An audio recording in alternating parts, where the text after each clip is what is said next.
Okay, हामी lecture 2 अब यो लेक्चर चाहिँ किन सर्ट भइरहेको छ भने due to the storage of my phone. अनि अहिले चाहिँ हामी लेक्चर 2 गर्दैछौँ। एउटा क्वेसन छ, prove that the straight line yx plus a root over 2 चाहिँ के गर्छ त टचेस गर्छ भनेर लेखिएको छ। The circle x square plus y square equals to चाहिँ ए स्क्वायर यो हुन्छ भनेर हामीलाई देखाउनु पर्ने छ। जस्ट लाइक आवर लेक्चर 1 जसरी गरे हो त्यसरी नै हामीले यो क्वेसनलाई सल्भ गर्ने हो भने पनि है हामीले गर्न सक्छौँ। तर म चाहिँ लेक्चर 2 मा चाहिँ हजुरहरूलाई के गर्छु त डिफ्रेन्ट मेथड चाहिँ सिकाउँछु। अब त्यो चाहिँ हाम्रो भ्यालु पुट गरेर टेन्जेन्सी देखाउने कन्डिसन थियो हैन। अब हामीले अहिले पनि हामीलाई टेन्जेन्ट यो स्ट्रेट लाइन चाहिँ यो स्ट्रेट लाइनले चाहिँ हाम्रो दिएको सर्कलमा चाहिँ टच गर्छ कि गर्दैन भनेर चाहिँ भनेको छ। अनि मैले त्यहाँ लेक्चर 1 मा पनि भनेको थिएँ यो सर्कलमा स्ट्रेट लाइन दियो भने अनि टचेस गर्छ कि गर्दैन भनेर सोध्यो भने पनि हामीले जसरी टेन्जेन्सीको कन्डिसन निकाल्यो त्यसरी गर्न मिल्छ भनेर हो। तर यहाँ चाहिँ अर्को हामी नेक्स्ट मेथड गर्छौँ। सो कसरी हुन्छ त हामीले हेरौँ है त।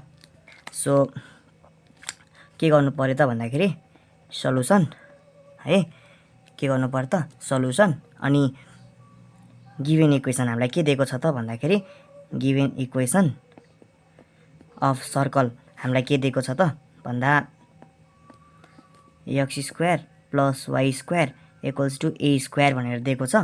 अनि हामीलाई अझै एउटा के पनि दिएको छ त भन्दाखेरि स्ट्रेट लाइन पनि दिएको छ। तर हामीले अब यसको चाहिँ पहिला सेन्टर के हुन्छ त सेन्टर अनि रेडियस के हुन्छ भनेर पहिला फाइन्ड आउट गरौँ है। अब यदि यो त हाम्रो सेन्टर 0 0 भएको हो, कसरी थाहा पाउने भन्दाखेरि यदि 0 0 बाहेक यदि यक्समा चाहिँ कुनै नम्बर चाहिँ प्लस माइनस भएर आउँछ भने तब हामीले बुझ्नुपर्छ कि त्यहाँ सेन्टर अरू नै छ।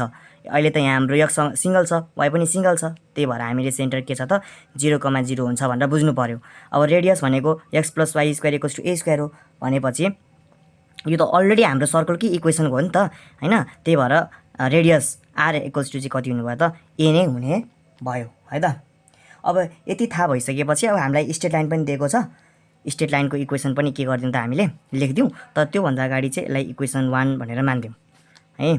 Why equals to x plus a root over 2 अर्को हाम्रो स्ट्रेट लाइनको इक्वेसन हो। यसलाई चाहिँ इक्वेसन 2 भनेर हामीले के गरौँ त मानौँ है त। ल अब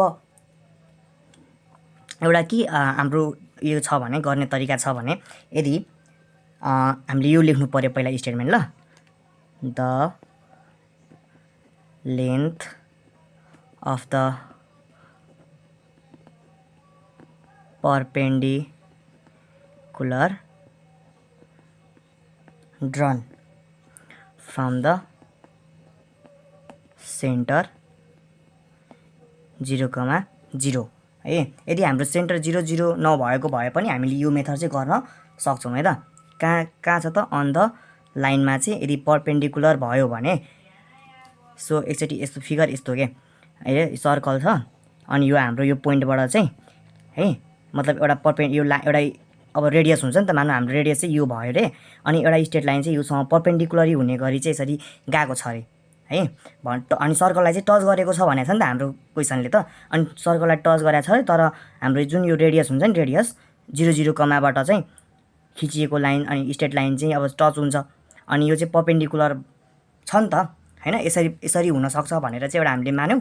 अब यो स्टेटमेन्ट लेखेर चाहिँ हामीले के गर्न सक्छौँ त भन्दाखेरि अब यसको चाहिँ के छ भने r equals to given straight line हुन्छ माथिमा चाहिँ। सो हामीले ax plus by plus c divide by root over a square plus b square यदि आर रेडियस हो यो चाहिँ। अनि यदि हामीले यो सल्भ गर्दाखेरि पनि यतापट्टि रेडियस आउँछ भने हामीले चाहिँ के बुझ्नुपर्छ त यो क्वेसन चाहिँ के छ त यो दिएको स्ट्रेट लाइनले चाहिँ टच गर्छ भनेर हामीले के गर्नुपर्छ त बुझ्नुपर्छ ल। अब यसलाई सल्भ गरौँ ल, यसलाई मात्र लिएर सल्भ गरौँ। यतापट्टि चाहिँ हाम्रो यो यसलाई सल्भ गर्दाखेरि चाहिँ के आउनु पर्यो त रेडियस नै आउनु पर्यो है त। ल ए भनेको यो x plus by plus c भनेको चाहिँ स्ट्रेट लाइन हो है, गिभन स्ट्रेट लाइन हो। ल के छ त भन्दाखेरि अब हामीले फेरि यता हेर है यो इक्वेसन 2 बाट हेर है वाइ इक्वल्स टु एक्स छ। सो हामीले चाहिँ यो वाइलाई पनि एक साइडमा लिएर आउनु पर्ने हुन्छ। त्यही भएर x minus y plus a root over 2 equals to 0 है। यतापट्टि 0 देखिएन। अब x minus y plus a root over 2 x र वाईलाई चाहिँ एउटै साइडमा लिएर आउने अनि डिभाइड बाई अब ए र बी भनेको चाहिँ कोफिसिएन्ट कन्स्ट्यान्टहरू हो। यो एक्सको अगाडि केही पनि छैन भने 1 हुन्छ, वाईको अगाडि पनि केही छैन भने 1 हुन्छ। ल हेर रुट ओभर 1 को होल स्क्वायर प्लस यो बी भनेको चाहिँ -1 हुन्छ है, -1 को होल स्क्वायर हुने भयो। अब माथि x minus y plus a root over 2 अहिले जस्ताको त्यस्तै राखौँ। अहिले एक्स र वाई हाम्रो 0 0 राख्नुपर्छ। अब यो भनेको कति हुन्छ त भन्दाखेरि रुट ओभर 2 हुन्छ। के हुन्छ? रुट ओभर 2 हुन्छ है। अब हेर है रेडियस भनेको अब अहिले गरौँला। ल हेर त ल अब एक्स र वाईको ठाउँमा चाहिँ के राख्ने भन्दाखेरि हामीले सेन्टर राख्ने। सेन्टर कति छ हाम्रो भन्दाखेरि 0 छ, -0 प्लस यो त भनेको त कन्स्ट्यान्ट हो, यो त कन्स्ट्यान्ट हो। अनि यो रुट ओभर 2 जस्ताको त्यस्तै। ल अब हेर त यो भनेको ए रुट ओभर 2 मात्र बाँकी रह्यो डिभाइड बाई रुट ओभर 2 अनि रुट ओभर 2 क्यान्सल भयो। हाम्रो के आउने भयो त? ए आउने भयो, जुन चाहिँ के हो त हाम्रो रेडियस हो। के हो त? रेडियस हो। के हो त? रेडियस हो। त्यही भएर अब हामीले के लेख्न सक्छौँ त भन्दाखेरि hence y equals to x plus a root over 2 is tangent to the circle 1। हाम्रो जुन सर्कल 1 हो हैन, इक्वेसन मानेको थियौँ नि त, त्योसँग चाहिँ टेन्जेन्ट छ भनेर वा टचेस गर्छ भनेर हामीले लेख्न सक्छौँ है त। यति गरेमा चाहिँ हाम्रो एउटा पार्ट 1 चाहिँ सकिन्छ। अनि यसमा एक्स्ट्रा क्वेसन के सोध्न सकिन्छ भने यसमा चाहिँ एउटा एक्स्ट्रा क्वेसन के सोध्न सकिन्छ भने find the point of contact भनेर सोध्न सकिन्छ के। Find the point of contact, find the point of contact सोध्न सकिन्छ। यसको चाहिँ म अहिले नै गर्छु। चाहिँ के सोध्न सकिन्छ भने find the point of contact. Point of contact भनेको चाहिँ त्यो हाम्रो दिएको स्ट्रेट लाइनले चाहिँ ट्यान्जेन्टले चाहिँ यो कहाँ छुन्छ त त्यो सर्कलमा पोइन्ट निकाल्नु भनेको हो। सो हामीले चाहिँ के गर्नु पर्यो? लेट गर्नु पर्यो। हामीलाई त्यो पोइन्ट त थाहा छैन नि त कहाँ छुन्छ भनेर। त्यो पोइन्ट चाहिँ हामीले मानौँ यहाँ के मानौँ हैन, यहाँ के मानौँ? यो के हो त भन्दाखेरि पोइन्ट अफ के हो त? कन्ट्याक्ट हो, जहाँ चाहिँ दिएको स्ट्रेट लाइनले चाहिँ क्या गर्छ? सर्कललाई टच गर्छ भनेर एउटा मान्यो। सो भनेपछि यो एचकेले सर्कलमा पनि टच गर्छ भनेपछि छुन्छ, छोएको हुन्छ भनेपछि x square plus y square equals to a square छ यो। यसमा पनि त टच गर्छ भनेपछि हामीले k square equals to a square भनेर मान्नु पर्यो हैन। यसमा त छुन्छ नि त, छुएर गइसकेपछि एक्सको ठाउँमा एच, वाईको ठाउँमा k. So h square plus k square minus a square equals to 0। यसलाई एउटा इक्वेसन मानौँ है।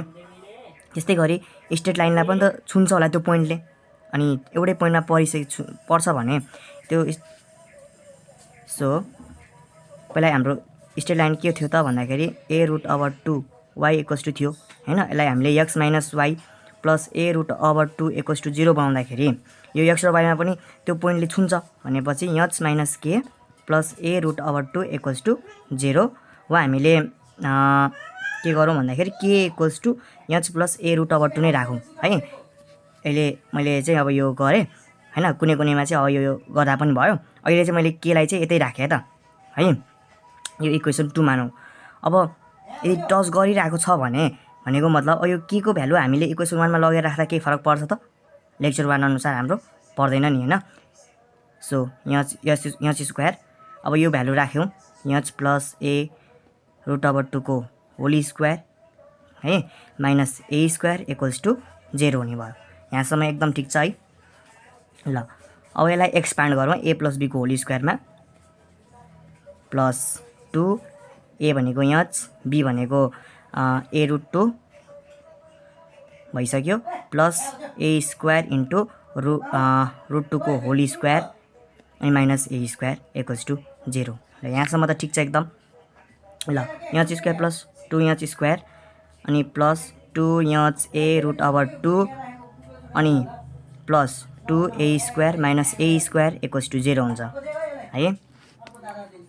2 h square plus 2 h a root over 2 plus a square equals to 0 हुने भयो है यहाँसम्म। अब यो भनेको त रुट ओभर 2 को होल स्क्वायर हो h square plus 2 a root over 2 plus a square equals to 0। अब हेर है, यो यदि ए भएको भए 2 छस्ताको त्यस्तै हुन्थ्यो, त्यसपछि अनि रुट ओभर 2 अनि यताबाट ए आइसक्यो भनेपछि यो हाम्रो रुट ओभर 2 प्लस ए को होल स्क्वायर इक्वल्स टु 0 हुने रहेछ है, हुने रहेछ। अब root over 2 plus a equals to 0 हुने भयो है, स्क्वायरलाई उता गर्दा पठाउँदा वा हाम्रो 0 को होल स्क्वायर गर्दाखेरि यति हुने भयो। अब हेर, को भ्यालु चाहियो हामीलाई निकाल्दाखेरि minus a by root over 2 आइसक्यो है। अब हामीले लगेर यो इक्वेसन 2 मा लगेर राखिदिउँ। फ्रम इक्वेसन 2 राख्दाखेरि के हुन्छ त भन्दाखेरि के थियो त हाम्रो इक्वेसन भन्दाखेरि के equals to plus a root over 2 थियो। ल minus a by root over 2 plus a root over 2।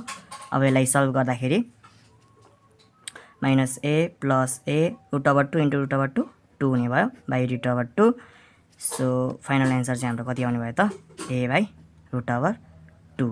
So हाम्रो के जुन चाहिँ पोइन्ट अफ कन्ट्याक्ट थियो कति आउने भयो त a by root over 2 and a by root over 2 जुन चाहिँ हाम्रो के भयो त पोइन्ट अफ कन्ट्याक्टको एन्सर भयो।